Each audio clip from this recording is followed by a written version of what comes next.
Ghana's adventure at the 2012 FIFA Under-20 Women's World Cup officially ended after slumping to a 1-0 loss to China. The Africans started brightly and rattled the crossbar through a Florence Dadson effort, but China were more clinical in front of goal and secured the win when Shindi Zhao finished off from close range. The 1-0 result not enough to take the Chinese through, while Ghana returned home winless and scoreless in their 3 encounters. Germany have made a statement of intent at Japan 2012 by defeating all foes the USA 3-0 with an impressive display in Miyagi. Despite the fact that it was a dead rubber for Germany, who were already assured of a last 8 berth, the Europeans inflicted a worst ever defeat for the USA at a FIFA Women's World Cup encounter. Despite that backdrop, Germany, who slowly gained a stranglehold, eventually storming to an unacceptable lead, quick-fire goals either side of half-time. Lena Lotzen bagged a double while Melanie Leupolz iced the cake 10 minutes after coming on at the break. Victory confirmed Germany's spot as group winners, while the USA, suffering the heaviest defeat at the FIFA Under-20 Women's World Cup, are consigned to second in Group D.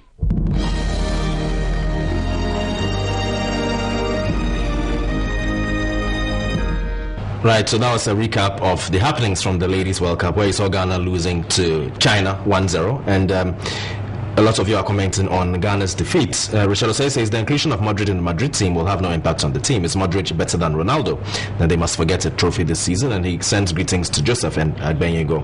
And also Dennis says Lucas is going to be great, but we should watch out for him. And this is a comment on the Queens. Josiah also says not much attention has been given to women's football in Ghana. In fact, the group for the Princesses was a tight one, and they played against the best in the world, but they ended winless and scoreless. Let's now take some transfer news, where of course Luka Modric headlines that story. Thanks for joining us. We start with football. An English side, Tottenham Hotspur, have confirmed that they've reached agreement with Real Madrid over the sale of Spurs' Croatian midfielder. The fee is believed to be in the region of 40 million. Modric joined Spurs in 2008, making 160 appearances for the club and scoring 17 goals. Look at Modric, has it last signed for Real Madrid. It's a 5-year contract. We're hearing from him shortly. I'm looking forward to start playing with the team, and this is a big challenge for me, biggest challenge of my footballing career. And I'm sure I will succeed, and that's it. I got everything what I need here, best coach in the world, best players, and I just need to enjoy and play my football. Shakhtar Donetsk have told us they've today rejected an £11.8 million bid from Tottenham for Brazilian forward Willian, but it's believed the offer is nowhere near Shakhtar's valuation of the player. Spurs head coach Andre Villas-Boas is a long-term admirer of Willian and failed with another bid during his time at Chelsea.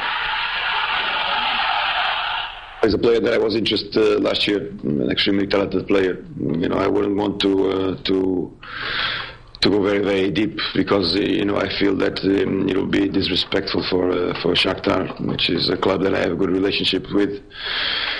And on that sense, I don't know. The only thing I can tell you is that last year when I was in Chelsea, I was interested in the player, and he's a player that I appreciate his qualities. Scott Sinclair will sign for Manchester City tomorrow. It's our information that the winger will sign from Swansea for a fee of £6.2 million. So we'll go back to Johnson, who left for Sunderland for around £10 million.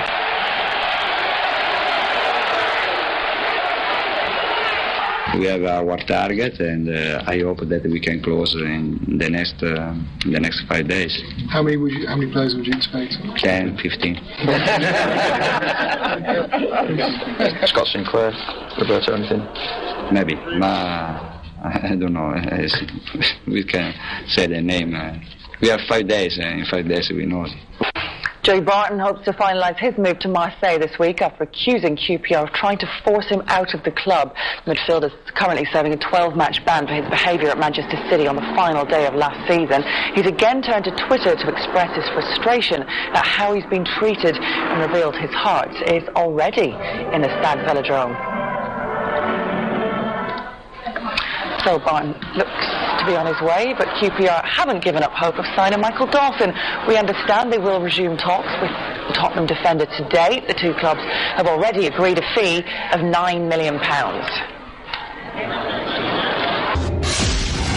The Mail suggests Arsenal could make a £15 million move for Newcastle midfielder Johan Cabaye, but Arsene Wenger has ruled out his teammate Cheick Tiote.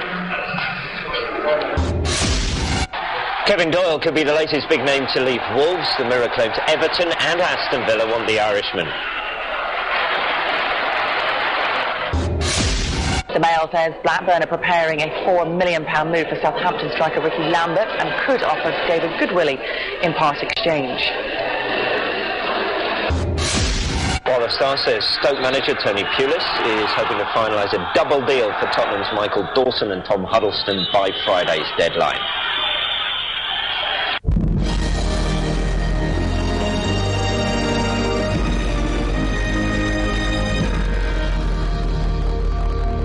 And speaking of transfer news, remember Ghanaian defender Jerry Akaminku, who made his debut against Lesotho in Kumasi. Well, he's also signed for Turkish Super League side Xtra, I believe I got that right, and he moved from relegated Manisapo, and they paid 1.35 million euros for his services. So Jerry Akaminku making a move there from one Turkish club to the other. Let's now do some news on Samuel Eto'o, who was called up to play for Cameroon in their next match, but has refused. Why? Well, we have that right here on your Sports Extra. Elsewhere, Samuel Eto'o has rejected the chance to make a comeback for Cameroon, claiming that the team is still plagued by amateurism and bad management. The 31-year-old was recalled last week for the African Cup of Nations first round leg against the Cape Verde Islands on September the 8th, 8 months after he was suspended for having led a player strike over unpaid bonuses.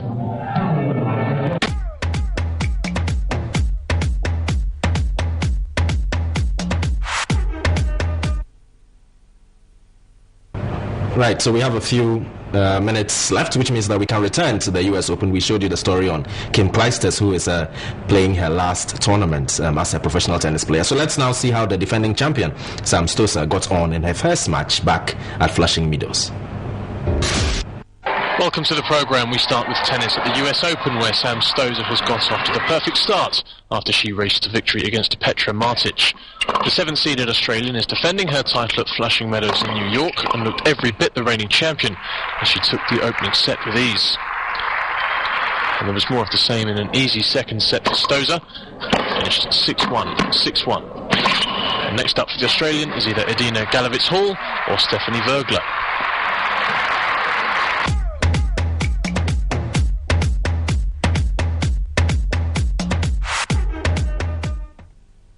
From the US Open. Today's show was quite short, so we couldn't bring you as many highlights as we would have liked from the US Open. Remember that Federer was in action, he won. Murray was in action, he won as well. Today, Serena Williams, Novak Djokovic will be some of the stars making their US Open debut. We'll have highlights of those matches on tomorrow's edition of Sports Extra, which is 50 minutes long. We're basically out of time, so I'll just end with a few text messages. This is from David Abubakar, says women's football needs more international exposure if we want to make a mark in international soccer. Frimpong says crowd violence should not be tolerated in football because it's always the cause of precious life, the cause of death. The GFA should rewrite their notes on women's football, because if it were to be the Black Stars, it would have been a different treatment. Well, so thanks to you. And Etoile du Sahel, in case you didn't know, have been kicked out of the CAF Champions League for crowd violence. My name is Hansen Joseph Hansen.